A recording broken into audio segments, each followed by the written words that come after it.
আমি আজরাইলের জীবনী পড়তে গিয়ে পেয়েছিলাম যে কেমন কঠোরতে। এই পৃথিবীতে যখন আদম নবীকে আল্লাহ বানাবেন তো মাটি নিতে পাঠিয়েছিলেন ফেরেশতাদের। যারে যারে পাঠিয়েছে একটা ফেরেশতাও মাটির কন্দন দেখে পারে নাই। শেষ পর্যন্ত আজরাইল এসে থাবা লাগিয়েছিল, খামসা দিয়েছিল মাটিতে, ও কন্দন করেছিল। আজরাইল বলেছে, দেখেন আপনার কন্দনে আমার মন গলবে না, কারণ আমি আমার মালিকের নির্দেশ পালন করছি। অথচ এর আগে 3 ফেরেশতা কিন্তু এসেছিল, জিবরাইল, মিকাইল, ইসরাফিল। কন্দন দেখে তারা ভুলে গেছে, পারে নাই।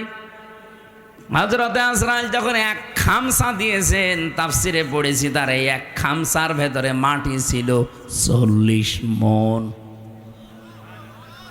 ওইটা দিয়ে আমাদের আদম নবীকে আল্লাহ বানিয়েছিলেন, আদি পিতাকে। 60 হাত লম্বা, 36 হাত মোটা। আমার মনে হয় এরকম মানুষ যদি এখানে আসে আমরা অনেক অজ্ঞান হয়ে যাব। আপনি চিন্তা করতে পারেন, 60 হাত লম্বা, এদিকে মোটা হচ্ছে 36 হাত। এই রকম কঠিন এবং কঠোর হৃদয়ের একজন ফেরেশতা। তিনি বলেন, আমি জীবনে 2 দিন কন্দন করেছিলাম মানুষের জান কবজ করতে গিয়ে, তাছাড়া আমার কোনো দিন চোখে পানি আসে নাই। একদিনে আজরাইল এই সাদ্দাত যেদিন জন্ম নেয় ওই দিন, আর এই আর একদিন যেদিন ও মারা যায় ওই দিন। ও জন্ম হয়েছিল নদীর ভেতরে, সাগরে জাহাজ ডুবে গেলে ওর মা একটা কাঠের উপরে, তক্তার উপরে ভাসছিল। ওই সময় ওর জন্ম হয়। কাঠটা বুকের উপরে রেখে দিয়ে সন্তানটা কাঁধের উপরে রেখে এভাবে কষ্ট করে করে চলছিল। হঠাৎ আল্লাহ বললেন, আজরাইল এই মহিলার জান কবজ করে নিয়ে আস। আজরাইল এসেছিল, দৃশ্য দেখে বলছে, আল্লাহ এ অথই সাগরে এই ছেলেটা, তোমারে যা বলেছি কাজ করে আসো, কিছু দেখা লাগবে না। ও কিন্তু জান কবজ করার পরে মেয়েটা পানির নিচে তলিয়ে গেছে, আর এই বাচ্চাটা সাগরে ভাসছিল এই কাঠের ওপরে। ভাসতে ভাসতে এক কিনারায় পৌঁছিয়ে দিয়েছে ঢেউ তাকে। বাঘে নিয়ে তারে মানুষ করে বাঘের দুধ খেয়ে লোকটা বড় হয়েছে। বলেন তো কোথা থেকে কোথায় নিয়ে এসেছে আল্লাহ তাকে? এই লোকটা যেদিন হুদ নবীর কাছে নিজের পরিচয় দিয়ে যে জান্নাত জাহান্নামের কথা তুমি শোনালে, তোমার ওই জান্নাত আমার লাগবে না, আমি নিজে জান্নাত বানাবো। 20 বছর সময় নিয়ে 22,000 শ্রমিক কাজে লাগিয়ে ওর আয়ত্তে, ওর রাজ্যে যত সোনা রূপা ছিল সবগুলোকে একত্রিত করে ইট বানিয়েছে, সোনা রূপা এগুলো দিয়ে দিয়ে।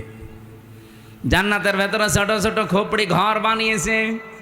হোর আর গেলমানের নাম শুনেছিল। এই জন্যে এলাকায় যারা যুবক যুবতী আছে 16 থেকে 30 বছর এই বয়সের, উঠতি বয়সের যুবক যুবতীদেরকে নিয়ে ওই ঘরের ভেতরে ও বলেছে এটা হোর আর গেলমান। জান্নাত আজকে উদ্বোধন করবে। আমি ঘটনা বলার জন্য এখানে একটা শিক্ষা আছে, ভালো করে শুনবেন, কারণ আমাদের জন্য সামনে এটা হাসতে পারে। জান্নাতে যখন মেন গেটে যাবে আজকে উদ্বোধন করার জন্যে, একটা পিপিলিকা যাবার মতো কোনো রাস্তা নেই, এত কড়া পাহারা চলছে। হঠাৎ করে দেখে জান্নাতের মেন গেটে একজন ফকির বেশে লোক বসা। তো দেখেই রেগে গেছে, এখানে ঢুকলে কি করে?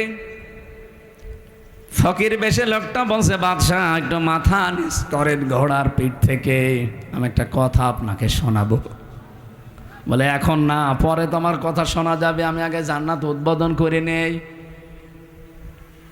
হযরতে আজরাইল ছিল ফেরেশতা। অনেক ডাক দিয়ে বলছে, দেখেন আমি একবার যার কাছে আসি জীবনে ডবল আমার আর আশা লাগে না। আমি ফকির বেশে এসেছি, মনে হচ্ছে ফকির, আমি কিন্তু দুনিয়ার সাধারণ ফকির না, আমি আজরাইল। এই জানটা কবজ করবে। আল্লাহ রাব্বুল আলামিন নির্দেশ দিয়েছেন, ইযা জাজালুহুম লা ইস্তাখিরুনা সাআতাও ওয়া লা ইস্তাকদিমুন। যখন যার কাছে আজল চলে আসে মানে মরণ, ওকে আমি 1 সেকেন্ড আগেও দেই না, পরেও দেই না, নির্ধারিত সময় তুলে নেই। এই লোকটা জোর করে বলেছিল, ফেরেশতা একটু সময় দাও, আমি শুধু বানানো জান্নাতে এক নজর দেখেই চলে আসব, তখন আমার জান নিয়ে নিও, আমার কোনো আফসোস নেই। ফেরেশতা বলেছে, না, জান্নাতের চৌকাঠ পর্যন্ত স্পর্শ করার কোনো অনুমতি আমার কাছে নেই। ঘোড়ার পিঠ থেকে লোকটা তারপরও জোর করে নামতে গিয়েছে, ওখান থেকে জান কবজ করেছে ঘোড়ার পিঠ থেকে। তাফসিরে তাবারিতে দেখেছি জান্নাতের চৌকাঠি স্পর্শ করার আগে ও মাটিতে দ্রাস করে পড়ে গেছে।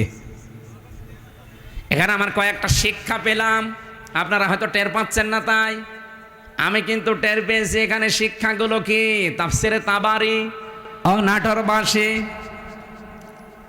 আজরাইল বলেন, এই দিন ও যখন আমার কাছে অনুমতি চাইছিল যে 20 বছর একাধারে 22,000 শ্রমিক কাজ করে আমি বিশাল আকাঙ্ক্ষা নিয়ে আসি যে একটু প্রবেশ করে চলে আসব, আল্লাহর নির্দেশ ছিল না।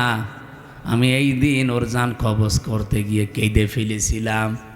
তাহলে আজরাইল কেঁদেছে একটা লোকের জন্য জীবনে 2 বার, একবার ওর মায়ের জান কবজ করার সময়, একবার ওর জান। মুফাসসির বলেন, কেন আল্লাহ তাকে চৌকাঠ পর্যন্ত স্পর্শ করতে দেয় না জানো?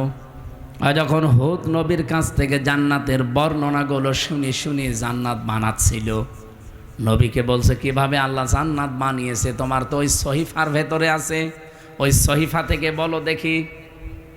আমাদের নবীকে আল্লাহ বড় কিতাব দিয়েছিলেন, অন্যান্য নবীদেরকে আল্লাহ ছোট ছোট কিতাব দিয়েছিলেন, ওইটার নাম কি? সহিফা।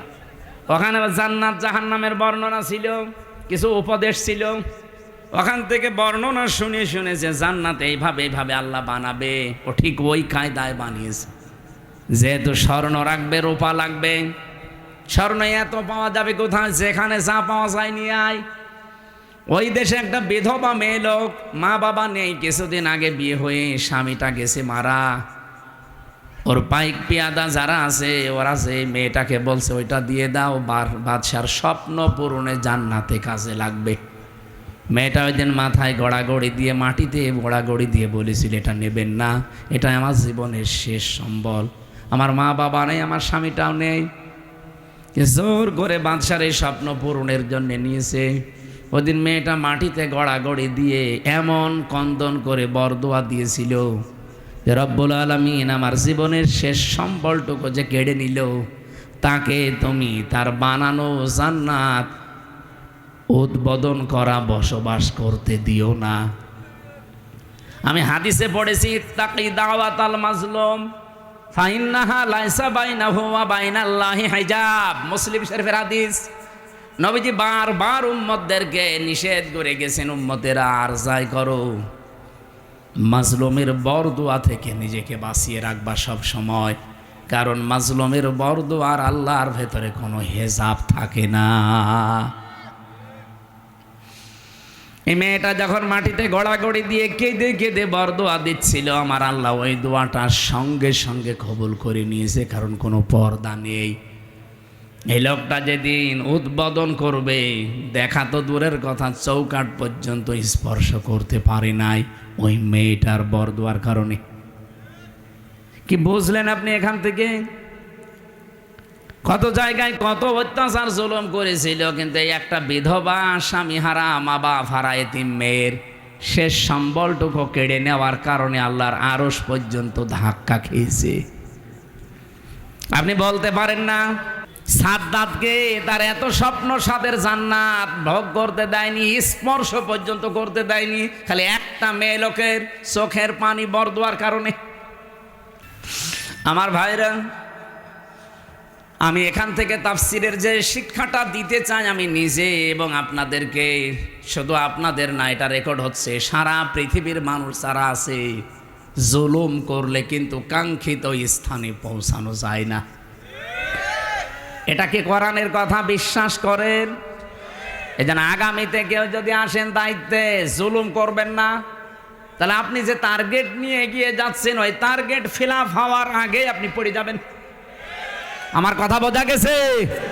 ইন্নামা নুমলি লাহুম লিয়াজদাদু ইসমা ওয়া লাহুম আযাবুম মুহিন। সূরা আলে ইমরানে আছে 4 নাম্বার পারা 12 নাম্বার পৃষ্ঠা 9 নাম্বার লাইনে পাবেন, এটার শেষের অংশে আছে।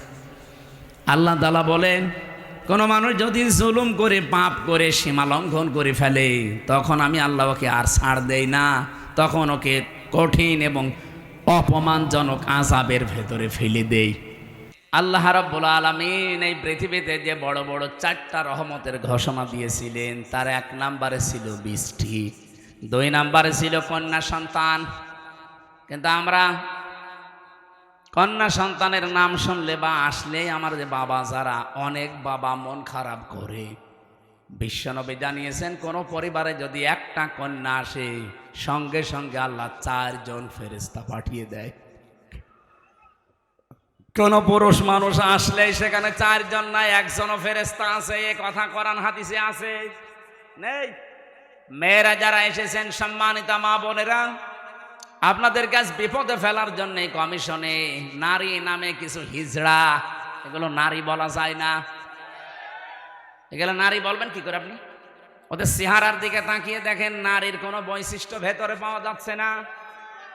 এখানে আমরা মনে হয় মাইকে ঘোষণা দিলে যারা পুরুষ মানুষ, যে মহিলা মহিলা প্যান্ডেলে যান, পুরুষগুলো পুরুষ প্যান্ডেলে যান, আর কিছু মানুষ ওই যে বিড়ি খেয়ে বেড়াচ্ছে, ওদের আপনি কোন প্যান্ডেলে ঢোকাবেন? নারী কমিশনে যে 10 জন মানুষ রিপোর্ট দিয়েছে, 10 জনের চেহারায় দেখলাম একটাও নারীর মতো মনে হচ্ছে না। পুরুষও তো তারা না, তারা তৃতীয় লিঙ্গ হবে।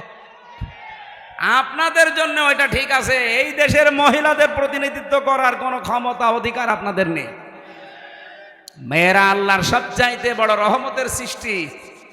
আল্লাহ বলেন, 2 নম্বর, আমি যখন বান্দার উপরে বেশি খুশি হয়ে যাই, বৃষ্টি দেওয়ার পরে ওই এলাকায় মানুষের ঘরে আমি কন্যা সন্তান পাঠাই। এই জন্য যার একটা কন্যা আছে, নিজেকে ছোট ভাববেন না। ছেলে হলে মেয়ে হলে এটা সিদ্ধান্ত আল্লাহ। ছেলে হলে আপনার সব কিছু করে দেবে, কে বলেছে আপনাকে? মেয়ে হলে দুনিয়া আখেরাত দুইটাই উজ্জ্বল হয়ে যাবে। দুনিয়া তো আছেই, যদিও আমাদের এই দেশে ইসলাম না থাকার কারণে মেয়েদের অনেক অধিকার নষ্ট হচ্ছে। ইসলাম আসলে অধিকারগুলো পঙ্খানো মেয়েরা ফিরে পাবে। ওরা মেয়েরা মেয়েদের নাম দিয়ে বলেছে এদের অধিকার নেই, সমান অধিকার এদের দেওয়া লাগবে। কিভাবে দেবেন আপনি? আমি পুরুষ মানুষ, হাফ প্যান্ট পরে আমি খেজুর গাছে অন্তত রস পাড়তে পারবো, মেয়েরা পারবে? আমি এখন আমার মনে হয় শুধুমাত্র এই মাজা থেকে হাঁটু পর্যন্ত ঢাকা থাকলে, নাভি থেকে একটা প্যান্ট পরে এখান থেকে কুষ্টিয়ায় চলে যেতে পারবো, কোনো অসুবিধা নেই। একটা মেয়ে লোকে যেতে বলে তো পারে, কুষ্টিয়া না, এখান থেকে এই নাটোরের বাজার পর্যন্ত গেলে চারিদিকে সেল্লিবিল্লি হয়ে যাবে। আর ওদের বলে সমান অধিকার দেওয়া লাগে। অধিকার সমান কিসের? ওদের মর্যাদা আমাদের চাইতে 3 গুণ বেশি। সুবহানাল্লাহ বলতে পারেন নাই? এই জন্য মেয়ে যাদের বাড়িতে আসে, হযরত ওমর বলেন, যে বাড়িতে একটা মেয়ে আছে, মনে করবেন সেই বাড়িতে আল্লাহর একটা জান্নাত আছে। সুতরাং যারা মেয়ের বাবা আছেন, 1 মেয়ের বাবা আপনার একটা জান্নাত, 2 মেয়ের বাবা আপনার 2টা জান্নাত, 3 মেয়ের বাবা আপনার 3টা জান্নাত। আল্লাহ রাব্বুল আলামিন আমার যে 3টা মেয়ে দিয়েছে, আল্লাহ আমাদেরকে যেন নবীর এই হাদিস অনুযায়ী জান্নাতেও এরকম 1টা 2টা 3টা করে দান করেন, বলেন আমিন।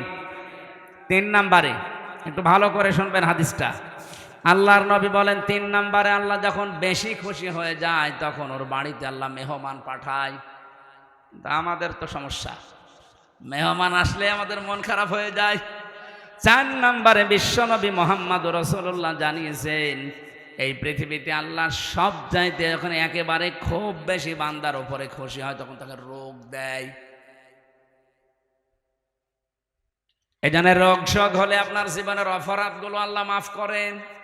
জানা অজানা যত অপরাধ করেছিলেন, এগুলো আল্লাহ আস্তে আস্তে রোগের কারণে, যদি জ্বর হয়, এই জ্বরের কারণে একটা গুনাহ আল্লাহ মাফ করে দেয়।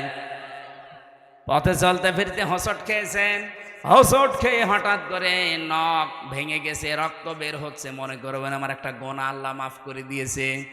এই জন্য রোগ শোক হলে আল্লাহর কাছে শিকায়েত করা না, অভিযোগ করা না, আরো শুকরিয়া করা দরকার।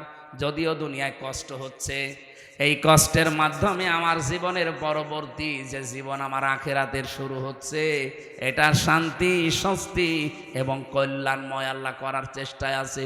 সুবহানাল্লাহ। নবীজি বলেন 4টা রহমত তো মানুষ খারাপভাবে অসন্তুষ্ট হয়, পছন্দ করে না, কিন্তু 4টা গজব আছে দুনিয়ায়। এই 4টা গজব পেলে মানুষ খুব খুশি হয়। 1 নম্বরে যৌতুক। এটা কি? এটা গজব। এইটা পেলে আমরা খুশি না বেজার? সে হুজুর বলেন আর খেজুর বলেন, সবাই যৌতুকের জন্য খুশি। অথচ যৌতুকের টাকা খাওয়া আর পায়খানা খাওয়া এটা সমান না? না, সমানও না। কারণ পায়খানা খেলে একটা গোনা হয়, আর যৌতুকের টাকা নিলে ডবল গোনা হয়। একদিকে তো কবিরা গোনা, আর একটা জুলুমের গোনা। মেয়ের বাপের খুশি ছাড়া, তার মন থেকে খুশি হওয়া ছাড়া তার বাড়িতে ছেলের বাড়ির লোকজন যে একটা পান খাওয়াও জায়েজ নেই। কি কথা বলছেন না? আমি কি বানালাম এটা? হাদিস। নবীজি বলেন, যতদিন আমার যতগুলো বিবাহ করেছি, যত মেয়েকে বিয়ে দিয়েছি, আমার একটা মেয়েকে কোনোদিন যৌতুকের টাকা দিয়ে, সম্পদ দিয়ে বিয়ে দেওয়া লাগে নাই। প্রতিটি বিয়েতে আমি আমার মেয়েদের এবং আমার বিয়েতে আমি অলিমা করেছি। কি করেছি বলেন তো? অলিমা কি ছেলের বাড়ি হয় না মেয়ের বাড়ি? বলেন বলেন। মেয়ের বাড়ি বলল কে? মেয়ের বাড়ি অলিমা হবে কেন? মেয়ের বাড়ি হয় বরযাত্রী মানুষ যায়, অথচ বরযাত্রী ইসলামে নেই। নাটোরবাসী আজকে থেকে সিদ্ধান্ত নিয়ে বাড়ি যাবে, জীবনে আর কোনোদিন কারো বরযাত্রী যাব না। আজকের ওয়াজ শুনতে এসে ভুল করেছে, জীবনে খাওয়া দাওয়া বন্ধ হয়ে গেল। আরে ভাই, ইসলামে যেটা নেই ওটা আপনি করে আনন্দ পাবেন, ওটা ডবল গুনাহ হবে। কারণ এমনি জায়েজ নেই, তারপর আপনি আনন্দে আনন্দে গিয়েছেন। হ্যাঁ, যদি কেউ দাওয়াত দিতে আসেন বলবেন যে অলিমা করেন, আমি আপনার বাড়ির দরকার 5 দিন যেয়ে খাবো। এই জন্য যৌতুক আজকে থেকে বন্ধ। যৌতুক মনে করেন শুধু টাকা নিয়ে, ফ্রিজ নিয়ে, টেলিভিশন নিয়ে, মোটরসাইকেল নিয়ে না। মেয়ের বাবার বাড়ি থেকে যদি তার অনুমতি ছাড়া, তার খুশি ছাড়া যদি একটা পানও কেউ খায়, ওইটাও যৌতুক। যে ছেলে খাক, ছেলের বাবা খাক, আপনি ছেলের আত্মীয় স্বজন যে খাবেন কি করে? আশা করছে এটা আজকে থেকে বন্ধ করে দেয়। এটা হিন্দুদের কালচার, আমরা মুসলমানরা এটা মানতে পারি না। 2 নম্বরে এটা একটু সমস্যা আছে, এটা বলবো।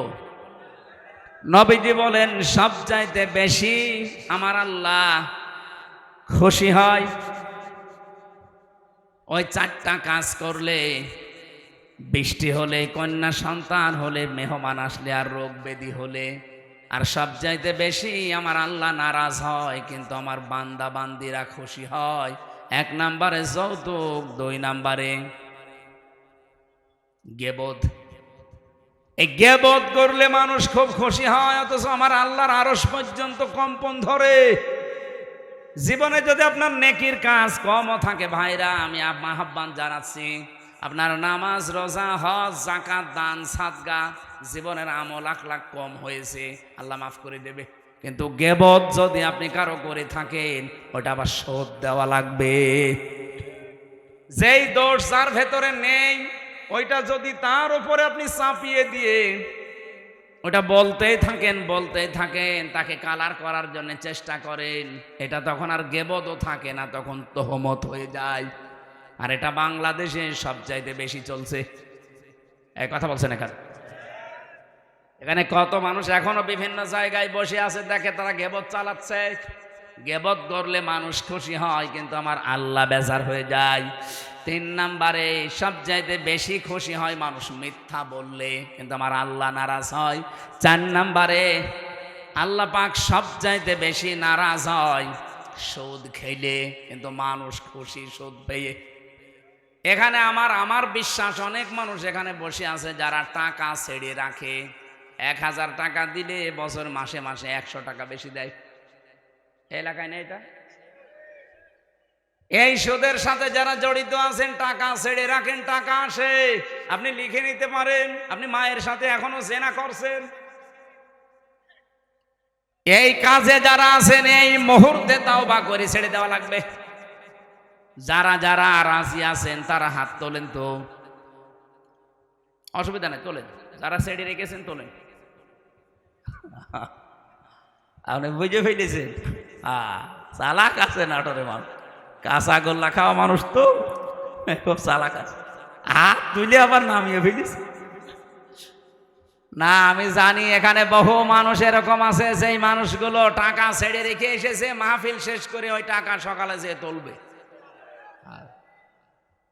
সুদের টাকা তুললে সব চাইতে নারাজ হয় বেশি কে? আর সব চাইতে বেশি খুশি হয় সে নিজে। সুতরাং এই 4টা রহমত, 4টা গজব, বেজার হয় আল্লাহ 4টা কাজে, আর আমরা নিজেরা বেজার হই 4টা কাজে। আল্লাহ আমাদেরকে কন্যা সন্তান যেহেতু রহমত, বৃষ্টি যেহেতু রহমত, এই পৃথিবীতে মেহমান আসা রহমত, আল্লাহ রোগ ব্যাধি দিয়েছে এটাও রহমত। এগুলো পেয়ে নারাজ না হয়ে এগুলোর সঠিক এবং পরিমার্জিত ব্যবহার করার তৌফিক কামনা করছি। সকলে বলেন আমিন। আমার আজকের আমি বিষয় আলোচনা সাজিয়েছিলাম যে আল্লাহর দল কারা, আল্লাহর দলের বৈশিষ্ট্য। এই পৃথিবীতে এখন দল কত আছে আপনি হিসাব করতে গেলে কলম খাতা নষ্ট হয়ে যাবে। বাংলাদেশে প্রায় 73টার উপরে দল আছে। আমি অল্প কথায় মেন কথাগুলো, অল্প সময় মেন কথাগুলো বলতে চাই। একটু বসেন, জবান খুলে সূরা মায়েদার এই 54 নম্বর আয়াত, মেন কথাগুলো বলবো ইনশাল্লাহ। আল্লাহ পাক বলেন, ইয়া আইয়ুহাল্লাযীনা আমানু মাইয়ারতাদ্দা মিনকুম আন দীনিহি ফাসাউফা ইয়াতিল্লাহু বিকওমিন। ঈমানদারেরা, এই পৃথিবীতে কোনো মানুষ যদি আল্লাহর দিন থেকে ফিরে চলে যায়, আল্লাহর ইসলাম থেকে, তোমাদের ভেতরে যেই চলে যাবে, সঙ্গে সঙ্গে আমি আল্লাহ একটা নতুন সিদ্ধান্ত নিয়ে ফেলি। ফাসাউফা ইয়াতিল্লাহু বিকওমিন, এমন একটা দল, এমন একটা জাতি, এমন একটা গোষ্ঠী তৈরি করে দেই, ইউহিব্বুহুম ওয়া ইউহিব্বুনাহু, যারা আমি আল্লাহকে ভালোবাসে, আমি আল্লাহ নিজেও তাদেরকে ভালোবাসি। বলেন সুবহানাল্লাহ। নাটোরবাসী যেহেতু এই দেশে এখন প্রায় 73টার উপরে শুধু দল চলছে, 49টা আছে রাজনৈতিক নিবন্ধিত দল, বাকি আছে নিবন্ধনের বাইরে। যত দল আছে ধর্মীয় জেনারেল মিলে বলেন, আগস্টের 5 তারিখের পরে আমি বাংলায় বলছি, এবার কত মানুষকে আমরা বিভিন্ন নাম দিয়ে দেখতে পাচ্ছি ইসলাম থেকে বের হয়ে যাচ্ছে। কথা বোঝেন? কেউ বিভিন্ন মানুষের উপরে দোষ চাপিয়ে বলছে আমি এর ভেতরে নেই, চলে গেলাম। প্রকারান্তে আপনি ইসলাম থেকেই বের হয়ে যাচ্ছেন। ইসলামের একটা বিধান যদি কারো ভালো না লাগে, তার মানে আপনি তো আর আমাকে ভালো লাগে না তাই জন্যে চলে যান না। আপনার ইসলামের বিধান ভালো লাগে না, তার মানে আপনাকে ভালো লাগছে না কার? বলেন বলেন। আপনি প্রকারান্তে আল্লাহকেই যেন বলছেন যে না, এ বিধান দেওয়া ঠিক হয়নি। হামজা তো বাবার কথা জীবনও বলতে পারে না, ও বলবে আমার আল্লাহর কথা। আল্লাহর কথায় যেমন নামাজ পড়ো আছে, আল্লাহর কথায় যেমন যাকাত দাও আছে, আল্লাহর কথায় ঠিক এইটা আছে যে আমার এই কোরআনকে প্রতিষ্ঠা করো। তা আমি নামাজের ওয়াজ করলে আপনার খুব ভালো হুজুর মনে হয়, রোজার ওয়াজ করলে আপনার কাছে ভালো ওয়াজ মনে হয়, কিন্তু যখনই বলে এই নামাজ রোজার শিক্ষা যেটা, এটা কায়েম করা লাগবে। নামাজের শিক্ষা 27টা, রোজার শিক্ষা 4টা। এইগুলো যদি আমি এখন বাংলায় কায়েমের কথা বলি এই সমাজে, যেটা কায়েম করা দরকার কোরআন দিয়ে, তখনই আপনার কাছে রাজনীতি মনে হয়। আপনি কি আমার চাইতে কোরআন বেশি বোঝেন? আপনি কি শামীম ওসমানের মতো হয়ে গেছেন? বলছে আমি কি ইসলাম বুঝি না? আমাদেরকে ইসলাম বোঝাতে আসবেন না। প্রতিদিন নাকি উনি 72 রাকাত নামাজ পড়ে। এটা যে ডাহা মিথ্যা কথা। এখানে যদি আলেম থাকে জিজ্ঞাসা করেন, দেখেন তো সর্বোচ্চ তাহাজ্জুদের নামাজ 8 রাকাত থেকে 12 রাকাত। কি কথা বলছেন? 8 রাকাতের উপরে তাহাজ্জুদের নামাজ আপনি কোথায় পেলেন? খুব বেশি হলেও নয় 12 রাকাতের উপরে আর তাহাজ্জুদের নামাজ নেই। নবীজি হয় 8 রাকাত পড়তেন, নাই 12 রাকাত পড়তেন। এরপরে এই বেতের পড়ে উনি পড়াটা কমপ্লিট করে দিতেন। আর উনি নাকি 72 রাকাত নামাজ পড়ে তাহাজ্জুদ। ওরা দাহা মিথ্যা কথা। ও রাত 2টা 3টায় মাল খেয়ে ঘুমায়, ও তাহাজ্জুদ ফজরের নামাজই তো পড়ে না। আপনি তো ইসলাম থেকে বের হয়ে গেছেন প্রকারান্তে হামজার উপরে দোষ চাপিয়ে, যে ওদের দোষ আছে 24-এর দোষ, 71-এর দোষ, 47-এর দোষ। এই কথা না বোঝার ভান করে থাকবেন না। আগস্টের 5 তারিখের পরে বহু মানুষকে আমরা দেখলাম আল্লাহর দিন থেকে প্রকারান্তে ইসলাম থেকে বের হয়ে চলে যাচ্ছে। ওরা আমাদের ভয় দেখাতে চায় যে আমরা চলে গেলে তোমরা নিরুপায় হয়ে যাবে। আরে ভাই, ইসলাম তো আর আমার না, আর আমি ইসলামের মালিকও না, ইসলামও আমার না, ইসলামের মালিকও আমি না। আমার মালিকও আল্লাহ, ইসলামের মালিকও আল্লাহ। আমি শুধু খাদেম। কথা বলেন, আমি খেদমত করছি, আমার একটা পাওনা বাকি আছে। এই যে সভাপতি সাহেবকে যদি উনি বলে এই জমিনটা আমার, আপনারা কাজ করেন, সারাদিন করেন, বিকাল 5টায় আপনাদের বেতন দিয়ে দেব। এখন বলেন তো জমিনের মালিক কি আমি? মালিক উনি না, আমরা কি কামলা খাদেম, কাজ করে খাই। এই জমিনও আমার না, জমিনে যেটা আমরা বপন করছি, এই বীজ বা ধান লাগাচ্ছি, চারা, এগুলোর মালিকও আমরা না, সবের মালিক উনি। আমরা শুধু টাকা পাওয়ার আশায় আছি, বিকাল 5টায় বেতন দিয়ে দেবে, ওইটা নিয়ে আমার সংসার চলবে।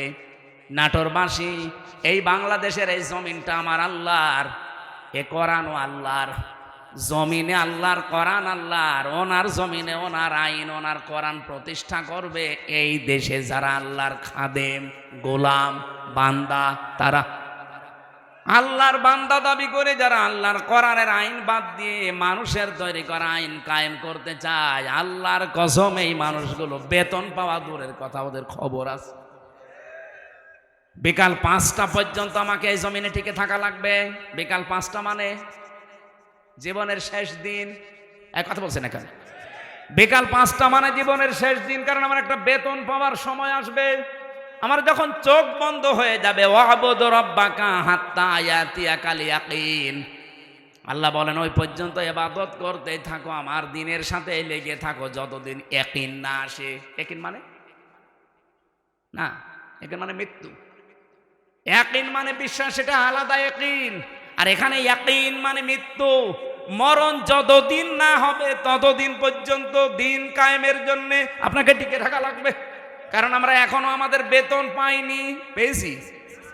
বলেন বলেন, আমাদের চূড়ান্ত বেতনের নাম কি? 500 টাকা, 1000 টাকা, কি জান্নাত। ওইটা যতদিন আমি না পাবো ততদিন পর্যন্ত তো থাকবে। এখন যদি আপনি আমাকে বাধা দিতে আসেন, এই জমিনে ধান লাগিয়েছিলাম, কিন্তু বিকাল 5টা বাজার আগে আপনি তুলে ফেলছেন, আপনি যত বড়ই মস্তান হন, আমরা যারা 8-10 জন মিলে ধান লাগিয়েছি, যদি আপনার সাথে নাও পারি তাও বাধা দেব।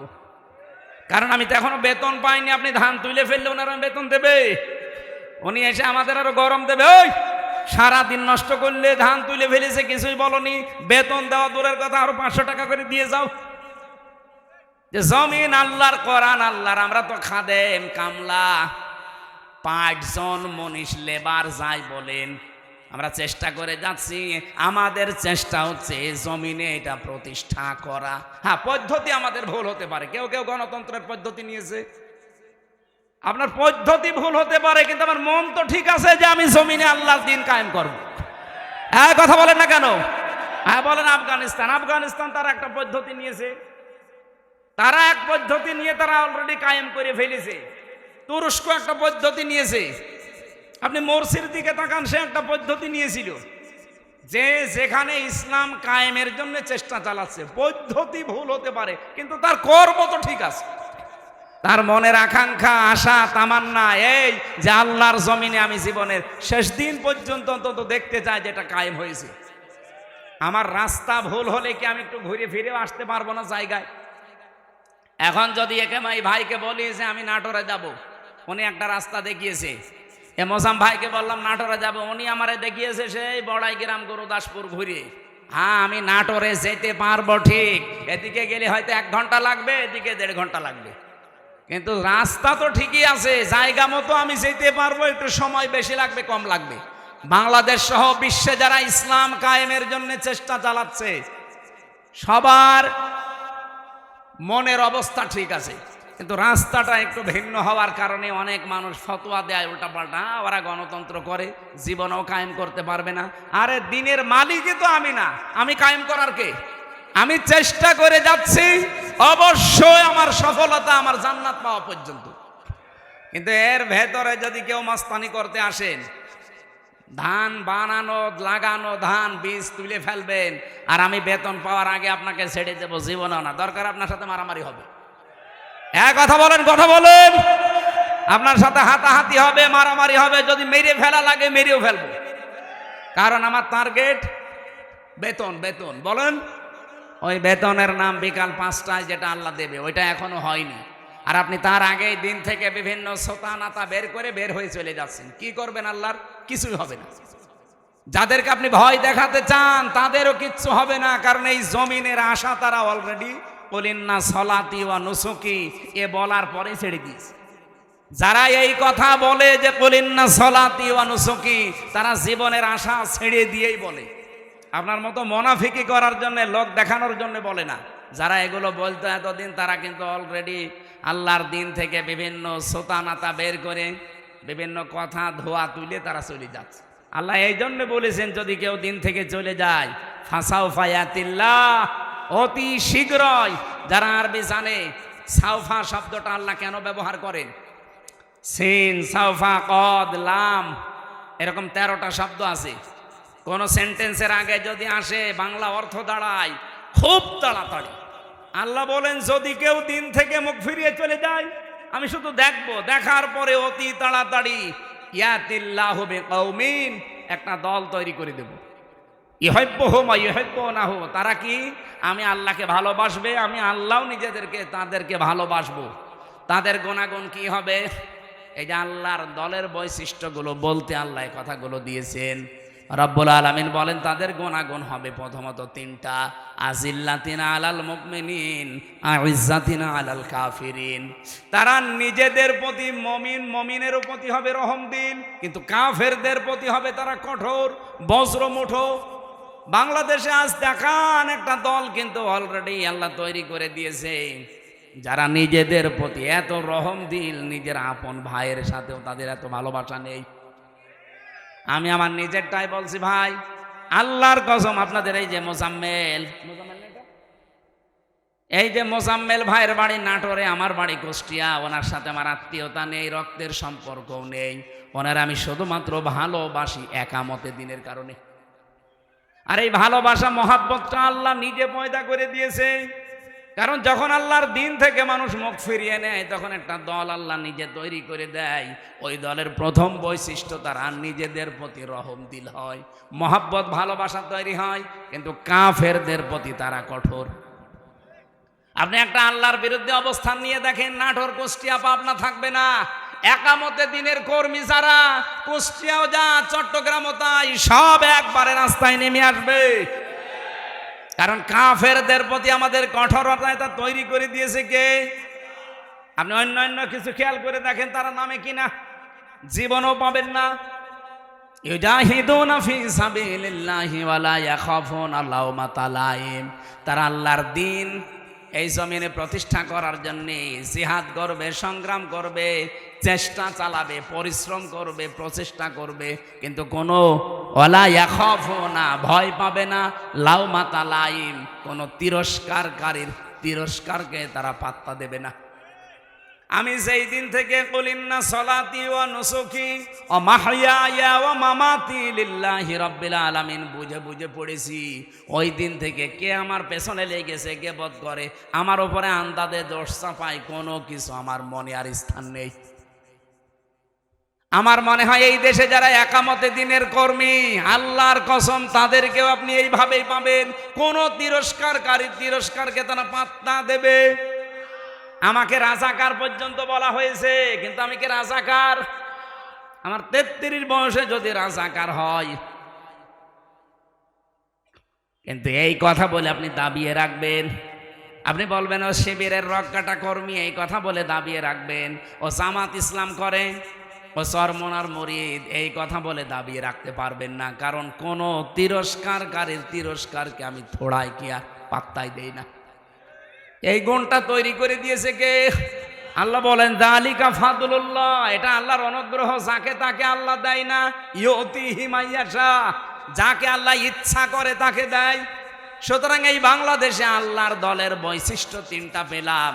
তারা নিজেদের প্রতি রহমদিল হবে, কাফেরদের কোনো বিধান যদি দেখে কাফেরদের কোনো কাজ কারবার দেখলে তারা বজ্রকণ্ঠ হয়ে যাবে। এতদিন পর্যন্ত যত সংস্কার এসেছে কোন সংস্কারে বাংলার মুসলমানেরা বাধা দেয়নি, দিয়েছে না? দেয়নি। কিন্তু নারী কমিশন 13টা রিপোর্ট দেওয়ার পরে আমরা বাধা দিয়েছি কেন? কারণ তারা শুধুমাত্র সংস্কার করে না, তারা আল্লাহর কোরআনে হাত দিয়েছে। আর এই জায়গায় তখন আমরা এক হয়ে গেছি। হেফাজত নেই, চরমনা নেই, জামাত ইসলাম নেই, খেলাফত নেই, সব তখন বাংলাদেশে এক।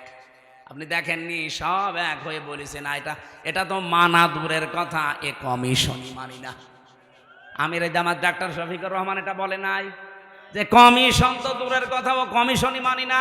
যদি বেশি ঝামেলা করেন আবার কিন্তু আগস্টের 5 তারিখ আসতেছে।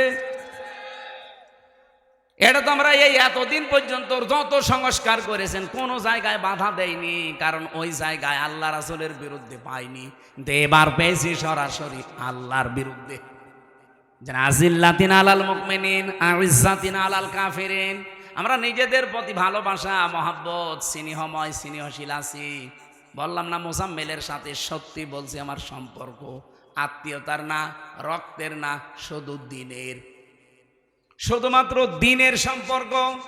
আমার নিজের আপন ভাই তো নেই, যদি থাকতো সে যদি এই আল্লাহর দিনের কর্মী না হতো, তার সাথে ওনার মতো মহাব্বত আমার হতো না। কারণ এই মহাব্বতটা পয়দা করে দিয়েছে কে? 2 নম্বরে আমরা কাফেরদের প্রতি কিন্তু কঠোর, যেহেতু ওরা নারী সংস্কারের নাম নিয়ে আল্লাহর কোরআনের 13টা আয়াতে অলরেডি হাত দিয়েছে, এই জন্য ওরা কাফের। বলেন, আমরা মনে হয় ওদের জানাজা পড়া এখন তওবা না করলে ঠিক হবে না। যারা এই নারী কমিশনে আছেন, যদি সাপোর্টও কেউ করেন আপনিও কাফের, আপনার প্রতিও আমরা বাধ্য হব কঠোর হতে। আর আল্লাহর দ্বীনে জমিনে কায়েম করতে হয়তো আমাদের রাস্তা, আবার বলছি, তরিকা ভুল হতে পারে, কিন্তু আমাদের মন ঠিক আছে। আমরা চাই আল্লাহর জমিনে আল্লাহর সিদ্ধান্ত চলবে। এই জায়গায় কেউ যদি বাধা দেয়, তিরস্কার করে, উল্টাপাল্টা গালি দেয়, থোড়াই কি আর জীবনে কিছু মনে করি নাই, করবো না। এটা বৈশিষ্ট্য কে দিয়েছে? ইউজাহিদুনা ফি সাবিলিল্লাহ। তারা প্রচেষ্টা করবে, জিহাদ করবে, সংগ্রাম করবে, দল করবে, মিছিল মিটিং করবে, আন্দোলন করবে আল্লাহর জন্যে। লা ইয়াখাফুন, তারা ভয় করবে না। লাউমাতা লাইম, কোন তিরস্কারকারীর তিরস্কারকে আপনি এবার নিজের নিরপেক্ষ দৃষ্টি দিয়ে বলেন। এই যে 3টা গুণ বললাম, সারা বাংলাদেশে তো 73টার উপরে দল আছে। কোন দলের বৈশিষ্ট্যে এই 3টা গুণ আপনি পান বলেন? আপনি আন্দাজে বলবেন না, আপনাকে বলাও দরকার নেই, মনে মনে সিদ্ধান্ত নিয়ে দেখেন। এই কোরআনের সূরা মায়েদার 54 নম্বর আয়াতের সাথে কোন দল, বাংলাদেশের তো 73টা দল আছে, কোন দলের সাথে মিলছে? আল্লাহ বলেন স্যার তার সাথে মিলবে না। যালিকা ফাদলুল্লাহি ইউতিহি মাইয়াশা, এটা আল্লাহর অনুগ্রহ, যাকে ইচ্ছা আল্লাহ তাকে দান করে। আল্লাহু ওয়াসিউন আলিম, আল্লাহ প্রশস্ত এবং জ্ঞানী।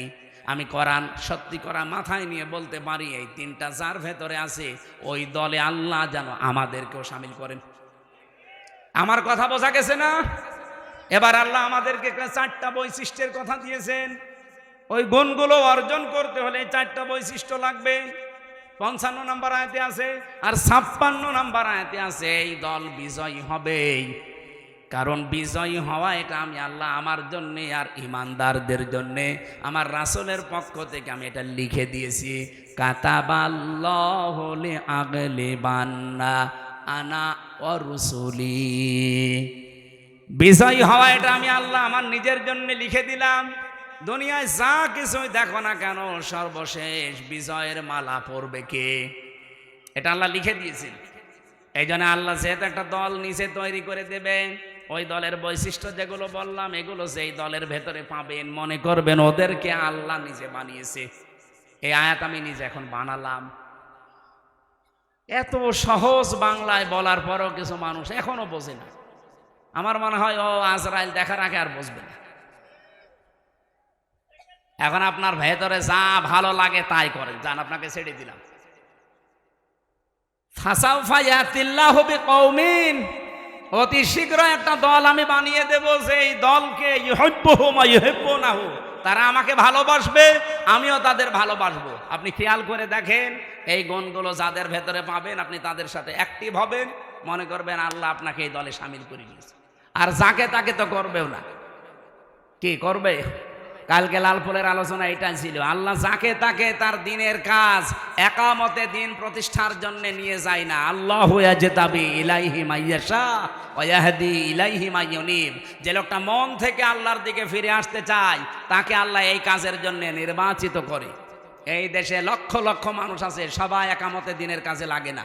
যাকে আল্লাহ ভালোবাসে, যাকে আল্লাহ নির্বাচিত করেছে, যাকে আল্লাহ বাছাই করেছে, তাকে এই কাজে লাগায়। এখন আপনি বাসায়ের ভেতরে নেই, আপনি আছেন ছাটায়ের ভেতরে, তা আপনাকে আমি জোর করে নিয়ে আসবো কি করে? আমার কথা বোঝা গেছে? না বুঝলে এখানে আসেন, আসেন, এদিকে আসেন। আমি আশা করি আমার আয়াত আমি অল্প কথায় হলেও বোঝাতে পেরেছি।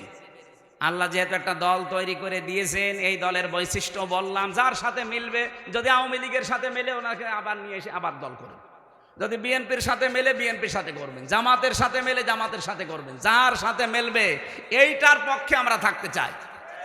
এর বাইরে কোনো বাবা দাদা খালুর কথা আমরা আর শুনতে রাজি না। এতদিন শুনে শুনে কপালে আগুন লাগিয়েছে। আল্লাহ আমাদেরকে যে দল একটা তৈরি করার কথা বললেন, ওই দলের বৈশিষ্ট্য দিলেন, কোরআন থেকে শুনলাম। এই দলে অন্তত দয়া করে আমাকেও যেন সামিল করেন, আমাকে যেন বাছাইয়ের ভেতরে রাখেন, ছাঁটাই করে না দেন। আল্লাহর একটা নিয়ম আছে, ছাঁটাই আর বাছাই। আল্লাহ আন্দাজে কাউকে কেউ খালি খালি ছাঁটাইও করে না, কাউকে বাছাইও করে না। বাছাই করতেও কিছু নিয়ম আছে, ছাঁটাই করতেও কিছু নিয়ম আছে। বাছাই করার নিয়ম কি?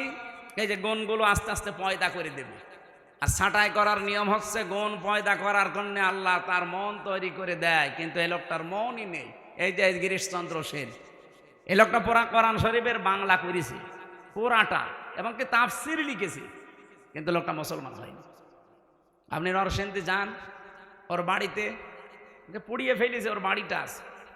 আমি নিজে গিয়ে দেখেছি এই লোকটা পুরা কোরআন, ওর জীবনী নিয়ে পড়ছিলাম, পুরা কোরআন শরীফ বাংলা করেছে। আপনি যা তা মনে করছেন, অর্থ করে তাফসির করেছে। আর তাফসির যারা করে, যারা যারা এখানে বসে জিজ্ঞাসা করেন, এক একটা শব্দের কমপক্ষে একাধিক, অন্তত 3টা শব্দের অর্থ তো জানাই লাগবে। দরবা মানে মারা, দরবা মানে দৃষ্টান্ত দেওয়া, দরবা মানে সফর করা, এরকম 33টা অর্থ আছে এক একটা শব্দের। লক্ষ লক্ষ শব্দ আছে, প্রতিটি শব্দের এরকম 33টা কমপক্ষে অর্থ আপনি জানবেন।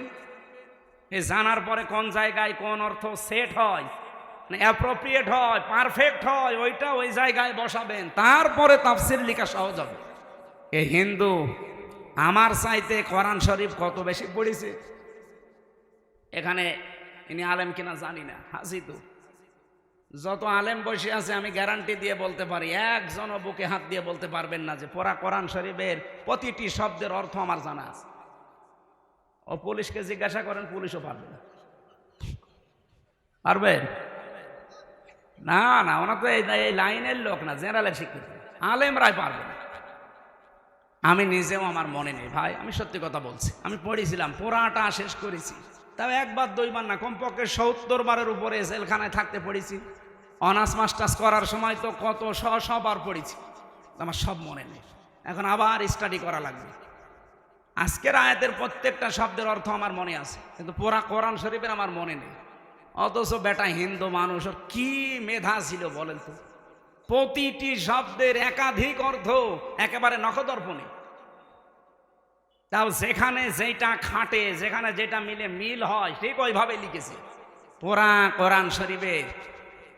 অথচ লোকটা মরে যাওয়ার পরে ঈমান পায়নি, মরে যাওয়ার পরে জানাজা হয়নি, কবরে দেয়নি, আগুন দিয়ে পুড়িয়ে ফেলেছে। কারণ ও আল্লাহর বাছাইয়ের ভেতরে ছিল না, ছাঁটাইয়ের ভেতরে ছিল। আল্লাহ আপনাকে বাছাই করবে না ছাঁটাই করবে, এটা আপনার মনের ওপরে। এখন আপনি কি করবেন সিদ্ধান্ত নিয়ে বাড়ি যান।